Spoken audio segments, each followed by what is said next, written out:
all to imagine something. Imagine a child standing outside the classroom, not because he didn't want to study, but because the society decided he didn't deserve to. Now imagine the same child growing up drafting the constitution of the world's largest assembly. That child was Dr. B.R. Ambedkar. Greetings to respected Governor Sir, honorable guests and my fellow citizens. I am Ananya Negi from Himachal Pradesh, Devbhoomi as it's known, representing the Ministry of Youth Affairs.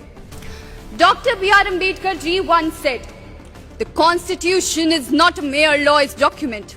It is a vehicle of life, and its spirit is the spirit of age." And we all remember him.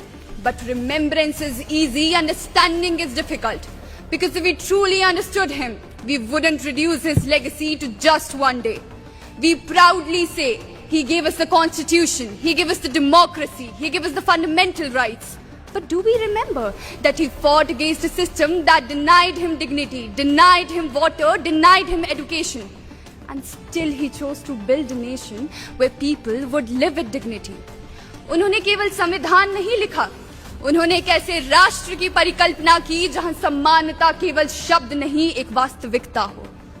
And yet today we continue to witness divisions over caste, creed, color, languages. Voices rise of threat, of fear, of what might be lost. But perhaps the real question is, क्या वास्तव में खतरा हमारी विविधता को है या हमारी उन सोच की सीमाओं को जो हमें एक होने से रोकती है?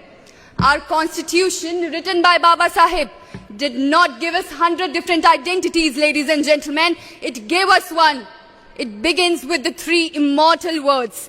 We the people of India, not we the Hindu, we the Muslim, we the Punjabi, we the Sikh, we the Tamil.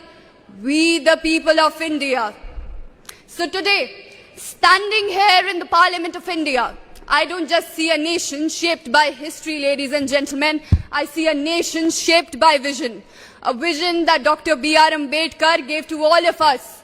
An India where people from different regions, different backgrounds, different languages come together not just to compete, but to contribute.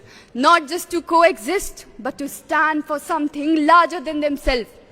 At the end, I would like to conclude by saying, बाधाएं आती हैं आए घिरे प्रलय की घोर घटाएं, पांव के नीचे अंगारे, सिर पर बरसे यदि ज्वालाएं, निज हाथों में हंसते हंसते आग लगाकर जलना होगा, कदम मिलाकर चलना होगा, कदम मिलाकर चलना होगा.